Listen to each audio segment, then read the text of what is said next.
মসজিদে নববীর মধ্যে আবু বকর রাদিয়াল্লাহু তাআলা আনহু তার ইমামতিতে নামাজ আদায় করতেছেন সাহাবীরা।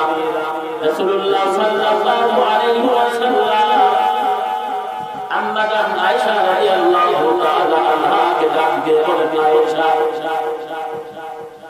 এই মসজিদে নববীর দরজা আমি আমার কামরা থেকে দেখতেছি আমার সাহাবীরা সুন্দর করে নামাজ জামাতের সঙ্গে আদায় করতেছে।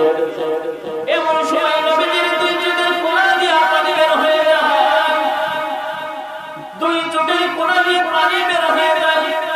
হযরত আয়েশা রাদিয়াল্লাহু তাআলা আনহা বললেন, হুজুর, আপনি কোন দুঃখ পেয়েছেন কিনা, কোন কষ্টের কারণে আপনার চোখ দিয়ে পানি বের হচ্ছে কিনা জানতে চাই। নবী করিম সাল্লাল্লাহু আলাইহি ওয়াসাল্লাম বললেন, আয়েশা, আমি দুঃখ পাই না, কোন কষ্ট পাই না, আমি আজ আমার চোখে দেখতেছি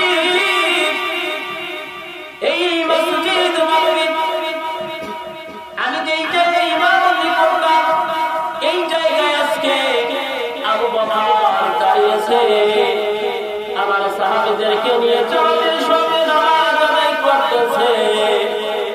আমি এজন্যই আমার চোখ দিয়ে পানি বের হচ্ছে। জামাত কিয়ামত পর্যন্ত যত উম্মতের আসবে সমস্ত উম্মতেরা এইভাবে জামাতের সঙ্গে নামাজ আদায় করবে। জয় বলুন সুবহানাল্লাহ। আমার তৃপ্তি হয়ে গেল, এই তৃপ্তির কারণে আমার চোখ দিয়ে পানি বের হচ্ছে। জয় বলুন সুবহানাল্লাহ। সম্মানিত হাজিরিন, আজকে আমরা যারা পিতা হয়েছি, আমাদের যে সকল সন্তান, অধিকাংশ সন্তান আজকে বেপরোয়া হয়ে গেছে। পিতামাতার খেদমত করলে আল্লাহ রাব্বুল আলামিন বলেন, পিতামাতার সঠিকভাবে যারা খেদমত করে আসবে আমি আল্লাহ আগামী বান্দাকে আমি বিনা হিসাবে জান্নাত দান করব। সুবহানাল্লাহি বিহামদিহি।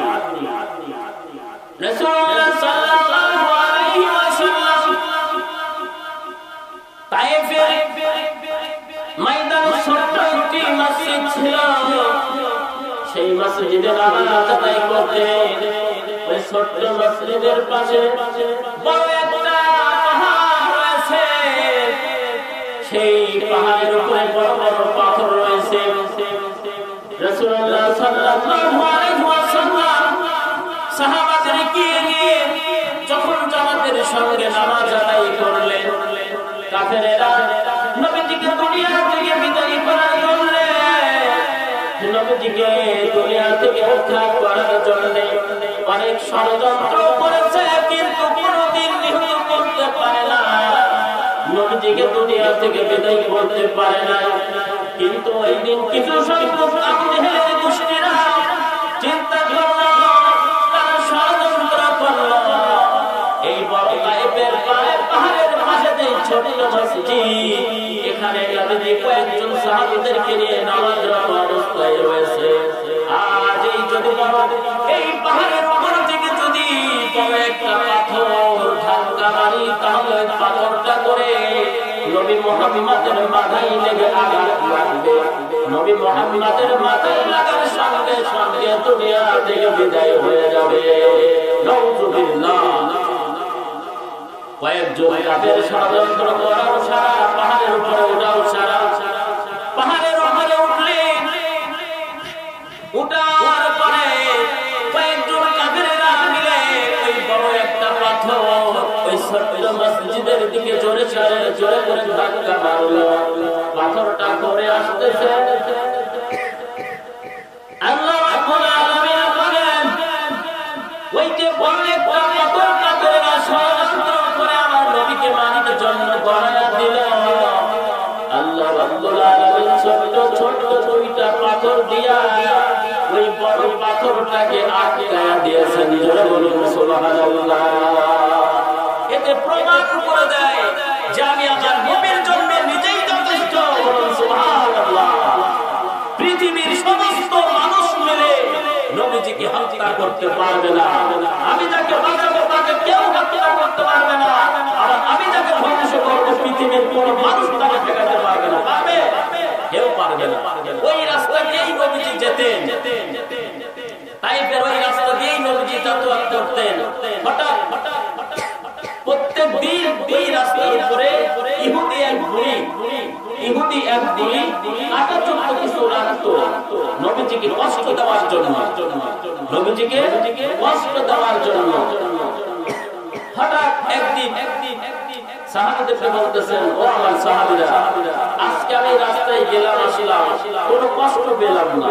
ওই বুড়ি কি কোথাও বেড়াতে গেল নাকি, না কোথাও গেল তোমরা কি জানো? সাহাবীরা ডাক দিয়ে বলতেছেন, নবীজি ওই বুড়িমা কোথাও যায় না, বুড়ি অসুস্থ অবস্থায় ঘরের ভিতরে শুয়ে আছে। বুড়ির একটা ঘর ছিল, একটা ঘরের মধ্যে দুইটা রুম করা ছিল। একটা রুমের ভিতরে বুড়ি থাকতো, আর একটা রুমের ভিতরে তার সন্তানেরা থাকতো। আল্লাহর নবী সাল্লাল্লাহু আলাইহি ওয়াসাল্লাম সাহাবীদেরকে ডাক দিয়ে বললেন, সাহাবীরা আমি ওই ইহুদি বুড়ির সঙ্গে দেখা করতে যাব, কেমন অবস্থায় রয়েছে, কোন হালতে রয়েছে আমি দেখা করতে যাব। নবী করিম সাল্লাল্লাহু আলাইহি ওয়াসাল্লাম বুড়ির সঙ্গে দেখা করার জন্য রওনা করলেন। রওনা করে চলে গেলেন বুড়ির ঘরের দরজায় গিয়ে আল্লাহর নবী সালাম দিলেন, আসসালামু আলাইকুম ইয়া আহলি বাইত। ইহুদি বুড়ি নবীজির সালাম শুনে দুই চোখ দিয়ে নবীজির চেহারা দেখতেছে। নবীজি দরজার কাছে দাঁড়ায় আছে। ইহুদি বুড়ি দুই চোখ দিয়ে পানি পড়ে, দুই চোখ দিয়ে পানি পড়ে কানের কর দিয়ে পানি ভিজে যায়। আল্লাহর নবীজি বলতেছে, ও আল্লাহর বান্দি, আমি আসার জন্য আপনি কি অসন্তুষ্ট হয়েছে, আপনি কি বেজার হয়েছে আমার খুঁজের জন্য কি আপনি কাঁদতেছেন?